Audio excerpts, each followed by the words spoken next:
Good morning students, welcome in learn mathematics. आज अपने इस क्लास के अंदर आपकी जो एक्सरसाइज 3.3 है उसको स्टार्ट करेंगे। ये पूरी एक्सरसाइज क्वाड्रिलेटरल के ऊपर डिपेंडेंट रहेगी, जिसके अंदर अपने को क्वाड्रिलेटरल्स के टाइप, उनकी प्रॉपर्टीज़ को यूज़ करने हैं। स्टूडेंट्स, मैं आपको बताना चाहूँगा कि इससे पहले जो अपनी क्लास थी उसके अंदर अपने क्वाड्रिलेटरल को डीपली स्टडी किया था। अगर आपने वो क्लास नहीं अटेंड की है तो सबसे पहले वो क्लास ज़रूर अटेंड करें, जिससे कि आपको क्वाड्रिलेटरल अच्छे से समझ आ जाए। क्योंकि अगर आपको वो सारे रूल्स, प्रॉपर्टीज़ पता होंगी तो इस एक्सरसाइज में आपको कोई प्रॉब्लम नहीं होने वाली। लेकिन अगर आपको क्वाड्रिलेटरल की प्रॉपर्टीज़, स्पेशली पैरेललोग्राम, अगर उसमें प्रॉब्लम्स हैं, डाउट्स हैं, तो स्टूडेंट्स आपको इस एक्सरसाइज में भी डाउट आएगा। तो मैं आपको यही कहूँगा कि अगर आपने वो क्लास नहीं देखी है तो वो देख लें, उसका लिंक ऊपर दिए गए आई बटन में दिया हुआ है। अब इसके बाद देखिए स्टूडेंट्स, आपका जो क्वेश्चन नंबर 1 है उसमें बोला गया है कि ABCD is a parallelogram and complete each statement with definition. तो देखिए बच्चों, यहाँ पे मेरे पास क्या है कि ब्लैंक स्पेस दिया होगा स्टेटमेंट्स को पूरा करने। यहाँ तो मैंने आंसर्स लिखे हुए हैं, लेकिन आपकी बुक में क्या है, ब्लैंक स्पेस छोड़ा हुआ है, जिनको मैं मार्क कर रहा हूँ। देखिए फर्स्ट पार्ट में बोला है कि AD किसके इक्वल है। तो बच्चों AD जो है वो BC के इक्वल होगा। क्यों इक्वल होगा? क्योंकि opposite sides of a parallelogram are equal. Angle DCB किसके इक्वल होगा? एंगल DCB इक्वल होगा DAB के। क्यों इक्वल होगा? Opposite angle of parallelogram are equal. अब इसके बाद देखिए OC किसके इक्वल होगा? तो देखिए OC क्या है? डायगोनल का हाफ पार्ट है। अपने जानते हैं कि diagonals of parallelogram bisect each other, it means that OC is equal to OA। तो आपका OC OA के इक्वल होगा।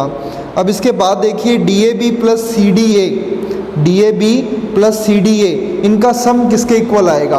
तो बच्चों आपने 7th क्लास में ये पढ़ा हुआ है कि अगर दो पैरेलल लाइन को ट्रांसवर्सल लाइन कट करती है तो उनके इन एडजेंस्ट एंगल्स का जो सम होता है वो 180 डिग्री होता है। तो यहाँ भी तो देखो DC एंड AB के पैरेलल लाइन है और ये किसका काम कर रहा है? ट्रांसवर्सल का।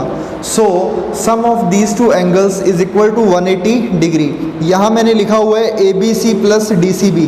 वैसे ये मुझे लिखना नहीं चाहिए था, मुझे डायरेक्ट वैल्यू लिखनी चाहिए थी, लेकिन अगर आप इनका सम करोगे तो भी क्या रहेगा? 180 डिग्री ही रहेगा। तो ये स्टूडेंट्स आपका फर्स्ट क्वेश्चन था। अब इसके बाद देखिए आपका जो सेकंड क्वेश्चन है उसमें बोला गया है कि आपको पैरेललोग्राम की प्रॉपर्टीज़ को यूज़ करना है और XYZ की वैल्यू को फाइंड आउट करना है। यहाँ पे मेरे पास एंगल्स वेरिएबल होंगे, उनकी मुझे वैल्यू फाइंड आउट करनी है। तो स्टूडेंट्स देखिए आपका जो फर्स्ट पार्ट है इसके अंदर अपने पास ये 3 एंगल XYZ वेरिएबल एंगल्स दिए हुए हैं। तो देखिए बच्चों, अपने जानते हैं कि opposite angle of parallelogram are equal, so y equal to 100 and second thing x equal to z। तो ये अपने पास इक्वल आ गए। अब इसके बाद देखिए किसी भी क्वाड्रिलेटरल के सभी इंटीरियर एंगल का सम, किसी भी क्वाड्रिलेटरल के इंटीरियर एंगल का सम क्या होता है? 360 डिग्री होता है। तो स्टूडेंट्स यहाँ मैं क्या कर देता हूँ, सभी का सम कर देता हूँ and these are equal to 360 degree. तो यहाँ पे अपने क्या करेंगे, z को x बना देंगे, y की वैल्यू क्या है? 100 है और एक 100 और है, तो ये 200 हो गया। 360 माइनस 200, तो ये बच्चों मेरे पास क्या आएगा? 160 आएगा। यहाँ से बाई मिस्टेक लिखा हुआ है 120।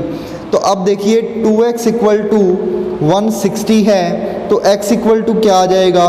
160 बाई 2 यानी कि 80 डिग्री। तो यहाँ पे आप करेक्शन कर लेना, 80 डिग्री आएगा। तो स्टूडेंट्स आपका x और z ये दोनों 80 डिग्री के रहेंगे और जो आपका y है वो मुझे 100 डिग्री ऑलरेडी मिल चुका है। तो ये बच्चों आपका फर्स्ट पार्ट कंप्लीट हो गया है। अब स्टूडेंट्स देखिए सेकंड का सेकंड पार्ट, इसमें बोला गया है कि ABCD पैरेललोग्राम है, आपको XYZ की वैल्यू को फाइंड आउट करना है। सो देखिए बच्चों, फर्स्ट प्रॉपर्टी तो अपनी ये रहेगी कि अपोजिट एंगल जो होंगे वो इक्वल होंगे। तो x इक्वल y है और ये एंगल आपके इक्वल रहेंगे 50 डिग्री के। तो मेरे पास एंगल A, B और C आ गए हैं जो कि 50 डिग्री है। अब देखिए बच्चों, आपका जो एंगल ABC एंड CBE है ये मेरे पास लीनियर पेयर ऑफ एंगल्स हैं। लीनियर पेयर ऑफ एंगल क्या होता है? ऐसे दो एंगल्स जो एडजेस्ट भी हो और उनका सम क्या हो 180 डिग्री भी हो। तो यहाँ पर 50 प्लस जेड किसके इक्वल होगा 180 डिग्री के, जेड की वैल्यू आ जाएगी 130 डिग्री। अब इसके बाद देखिए स्टूडेंट्स, आपका एंगल वाई और जेड क्या है, अल्टरनेटिव एंगल हैं। अब अल्टरनेटिव एंगल क्या होता है, दो पैरेलल लाइन को ट्रांसवर्सल कट करे तो आपके ये जो दो एंगल्स होते हैं ये आपके क्या होंगे, अल्टरनेटिव एंगल होंगे। तो इस वजह से y की वैल्यू क्या होगी 130 डिग्री होगी। सो देखिए स्टूडेंट्स, मेरे पास y भी आ गया, z भी आ गया और आपका जो y और x है वो तो इक्वल थे ही, तो इसलिए आपका जो x है वो 130 डिग्री का रहेगा। तो स्टूडेंट्स मेरे पास ये सारे एंगल्स फाइंड आउट हो गए हैं। यहाँ पर लिखा हुआ है कि z इक्वल 50 डिग्री है, तो z इक्वल 50 डिग्री नहीं होगा, z इक्वल 130 डिग्री होगा। अब इसके बाद देखिए आपका जो थर्ड पार्ट है, थर्ड पार्ट में क्या बोला गया है, थर्ड पार्ट में बोला गया है कि अपने पास एक पैरेललोग्राम ABCD है और अपने को क्या करना है, XYZ की वैल्यू को फाइंड आउट करना है। सबसे पहली प्रॉपर्टी अपनी कि आपके ये जो दो अपोजिट एंगल हैं वो इक्वल होंगे। तो स्टूडेंट्स y की वैल्यू जो है वो मेरे पास 80 डिग्री आ गई है। अब इसके बाद देखिए आपका जो ये एंगल B है और ये जो वाला एक्सटीरियर एंगल C है ये भी इक्वल होंगे बिकॉज ये कॉरस्पॉन्डिंग एंगल्स हैं। तो स्टूडेंट्स z की वैल्यू भी मेरे पास 80 डिग्री आ गई है। अब देखिए y और z तो आ गया, अब मुझे चाहिए x। तो बच्चों देखिए मेरे पास ये जो लाइन है और ये जो लाइन है ये पैरेलल लाइन है और ये इनकी ट्रांसवर्सल लाइन है। तो यहाँ पे x प्लस 80 जो आएगा वो 180 डिग्री के इक्वल आएगा। सो आपके x की वैल्यू होगी 100 डिग्री। तो ये मेरे पास आपका x आ गया। अब इसके बाद देखिए स्टूडेंट्स, ये जो पार्ट था ये थर्ड नहीं था, ये फोर्थ पार्ट था। आपका जो थर्ड पार्ट है वो अगले वाले पेज पे किया हुआ है। तो अपने अगर थर्ड पार्ट को देखें तो थर्ड पार्ट में ये बोला गया कि आपको XYZ एंगल्स को फाइंड आउट करना है। तो स्टूडेंट्स देखिए आपके O पॉइंट पर जो एंगल COD है वो AOB के इक्वल होगा।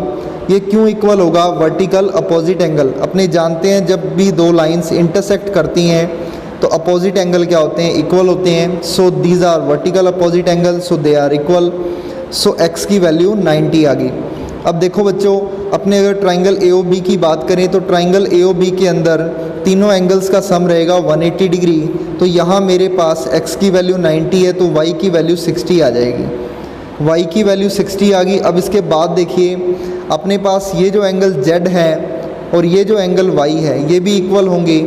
सो आपके z की वैल्यू जो रहेगी वो y के इक्वल ही रहेगी और अपने पास y की वैल्यू आ जाएगी 60 डिग्री और z भी आपका 60 डिग्री है।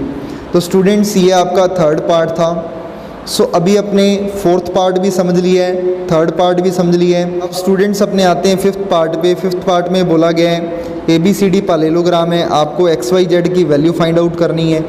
सो देखिए जो आपका y है वो 112 डिग्री के इक्वल होगा बिकॉज़ ये मेरे पास अपोजिट एंगल्स हैं। अब इसके बाद देखिए स्टूडेंट्स यहाँ पे जो आपका z है वो x के इक्वल होगा। तो जो मेरे पास यहाँ पे z आएगा वो x के इक्वल होगा। अब इसके बाद देखिए जो आपका पूरा एंगल A और पूरा एंगल B है ये दोनों एडजेंस्ट एंगल्स का वर्क कर रहे हैं बिकॉज AD और BC जो लाइन है ये पैरेलल लाइन है। सो ये जो दो एंगल हैं अपने पास ये स्टूडेंट्स मेरे पास एडजेंस्ट एंगल्स हैं और इनका सम जो रहेगा वो 180 डिग्री रहेगा। तो यहाँ पर मैं लिख देता हूँ angle A plus B equal to 180 degree. A की वैल्यू 40 प्लस Z है और B आपका 112 डिग्री का है। तो 112 प्लस 40 152 आ जाएगा और यहाँ पर मेरे पास Z की वैल्यू आएगी 180 माइनस 152। सो आपका Z आ गया 28 डिग्री। स्टूडेंट्स यहाँ मेरे पास जो एंगल X और Z हैं ये आपके 28 डिग्री के रहेंगे और ये आपका अल्टरनेटिव एंगल है। तो स्टूडेंट्स ये आपका सेकंड का लास्ट पार्ट था जो कि कंप्लीट हो गया है। यहाँ पे y की वैल्यू 112 डिग्री है और x और z की वैल्यू 28 डिग्री है। स्टूडेंट्स आपका थर्ड क्वेश्चन है कि थर्ड क्वेश्चन में ये बोला गया है कि क्या ऐसा कोई ABCD क्वाड्रिलेटरल पॉसिबल है कि जो पैरेललोग्राम हो और उसके अंदर ये 3 कंडीशंस सेटिस्फाई होती हों। देखिए वन बाय वन अपने को इन कंडीशंस पे सोचना है। ये मेरे पास 3 क्वेश्चंस हैं कि क्या इन कंडीशंस के अकॉर्डिंग पैरेललोग्राम पॉसिबल है या नहीं है। पहली कंडीशन है कि एंगल डी और बी का सम क्या है, 180 डिग्री आए। देखिए बच्चों, ABCD पैरेललोग्राम के अंदर आपके बी और डी जो होंगे वो अपोजिट एंगल होंगे। अब देखिए, ऐसा क्वाड्रिलेटरल अपने को बताना है कि जिसके अपोजिट एंगल का सम 180 आए। देखिए, अपोजिट एंगल का सम 180 कब आ सकता है, या तो मेरे पास एक 91 का हो, दूसरा 89 हो। लेकिन इस सिचुएशन में प्रॉब्लम ये है कि ये पैरेललोग्राम नहीं बनेगा, बिकॉज अपने जानते हैं पैरेललोग्राम के अपोजिट एंगल क्या होते हैं, इक्वल होते हैं। तो इस वजह से ये पैरेललोग्राम नहीं होगा। तो कंडीशन बचती है कि दोनों क्या हों, 90 के हों। अगर ये दोनों एंगल 90 डिग्री के हैं तो बचे हुए एंगल्स का सम भी क्या होगा, 180 डिग्री होगा, और वो तभी पॉसिबल होगा अगर ये 90 डिग्री के हों। तो स्टूडेंट्स, बात ये है कि अगर ऐसा पॉसिबल हो कि सारे एंगल 90 के हैं तो उस सिचुएशन में क्या होगा, ये प्रॉपर्टी सेटिस्फाई होगी और वहाँ पे ये आपका जो क्वाड्रिलेटरल है वो रेक्टेंगल बन जाएगा, जो कि एक स्पेशल टाइप का पैरेललोग्राम है। उसी सिचुएशन के अंदर ये प्रॉपर्टी सेटिस्फाई होगी। सो अपने बोल सकते हैं ABCD is rectangle in this situation, otherwise it is not possible. एक ही सिचुएशन में ये पॉसिबल है कि जब ये रेक्टेंगल बनेगा कि वहाँ पर क्या हो, अपोजिट एंगल्स का सम 180 डिग्री आए और ये पैरेललोग्राम भी हो, अदरवाइज़ ये पॉसिबल नहीं है। और रेक्टेंगल भी क्या होता है, एक पैरेललोग्राम ही होता है। स्टूडेंट्स, आपके सेकंड पार्ट में बोला गया है कि अपने पास ऐसा कोई क्वाड्रिलेटरल है जिसकी AB और DC साइड तो क्या है 4 सेंटीमीटर की हैं, AD और BC साइड है वो अलग है। तो देखिए, ये 4 है, ये 4.4 है। अपने जानते हैं पैरेललोग्राम में अपोजिट साइड क्या होते हैं, इक्वल होते हैं, और यहाँ पे AD और BC इक्वल नहीं है, तो इसलिए ये पैरेललोग्राम नहीं है। अब इसके बाद देखिए आपका जो थर्ड पार्ट है, थर्ड पार्ट में ये बोला गया है कि क्या ऐसा कोई क्वाड्रिलेटरल पैरेललोग्राम हो सकता है जिसके अपोजिट एंगल एक 70 एक 65 हो। तो बच्चों, ऐसा नहीं होगा क्योंकि opposite angles of parallelogram are equal. तो ये आपका थर्ड पार्ट था। तो यहाँ पे ये आपका थर्ड क्वेश्चन कंप्लीट होता है।